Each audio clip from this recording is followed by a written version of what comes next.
Hello dear students, आज हम छत्तीसगढ़ राज्य ओपन स्कूल के कक्षा 12 गृह विज्ञान के पार्ट 4 के नोट्स देखेंगे।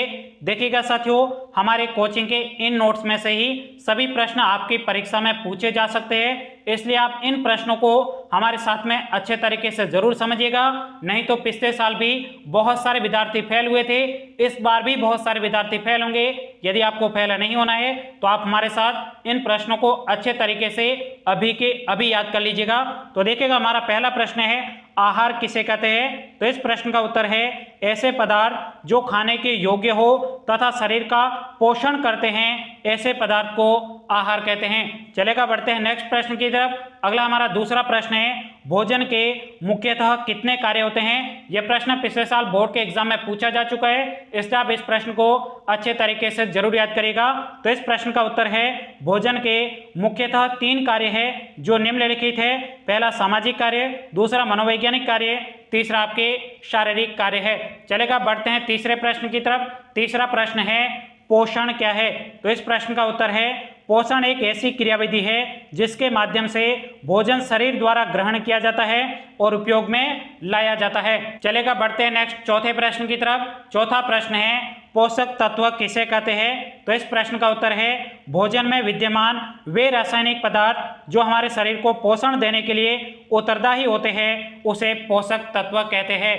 आई बात आपको समझ में? चलेगा, बढ़ते हैं नेक्स्ट पांचवें प्रश्न की तरफ। तो अगला हमारा पांचवा प्रश्न है, वृहद पोषक तत्व क्या है? यानी आपसे पूछा गया है वृहद पोषक तत्व क्या है। यह भी पिछले साल बोर्ड के एग्जाम में प्रश्न पूछा जा चुका है, इसलिए आप इस प्रश्न को अच्छे तरीके से जरूर याद करिएगा।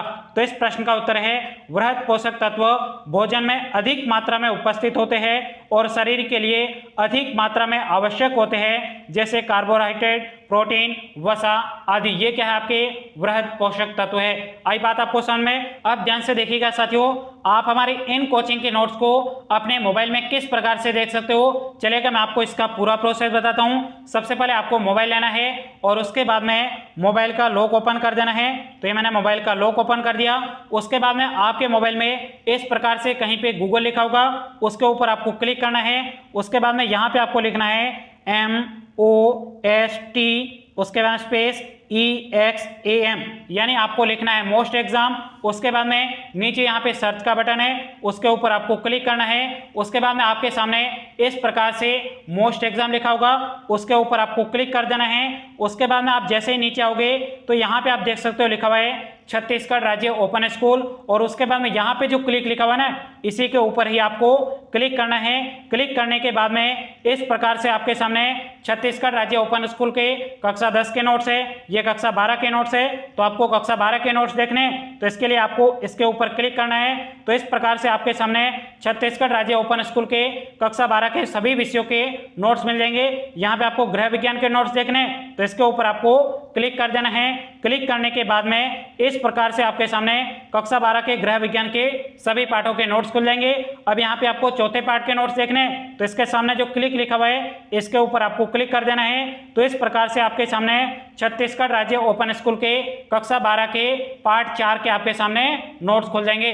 आई बात आपको समझ में? तो इस प्रकार से आप अपने मोबाइल में नोट्स डाउनलोड करके भी देख सकते हो। चलेगा, बढ़ते हैं अगले प्रश्न की तरफ। अगला हमारा छठा प्रश्न है, सूक्ष्म पोषक तत्व किसे कहते हैं? तो इस प्रश्न का उत्तर है वृहद पोषक तत्वों के अलावा ऐसे महत्वपूर्ण पोषक तत्व जो भोजन में अल्प मात्रा में रहते हैं लेकिन शरीर के लिए आवश्यक होते हैं, उसे सूक्ष्म पोषक तत्व कहते हैं। कौन कौन से सूक्ष्म पोषक तत्व होते हैं? जिसमें आपके खनिज है, लवण है, विटामिन है, ये आपके क्या होते हैं? सूक्ष्म पोषक तत्व होते हैं। चलेगा, बढ़ते हैं नेक्स्ट प्रश्न की तरफ। अगला हमारा 7वां प्रश्न है, विटामिन कितने प्रकार के होते हैं? देखिएगा साथियों, विटामिन आपने विलेयता के आधार पर 2 प्रकार के होते हैं, जिसमें आपके पहले विटामिन होते हैं वो वसा में घुलनशील विटामिन होते हैं, दूसरे आपके जल में घुलनशील विटामिन होते हैं। पिछले साल आपके बोर्ड के एग्जाम में प्रश्न पूछा गया था कि जल में घुलनशील विटामिनों के नाम लिखिए। तो जल में घुलनशील विटामिन कौन कौन से है? BC है, और वसा में घुलनशील विटामिनों के नाम क्या है?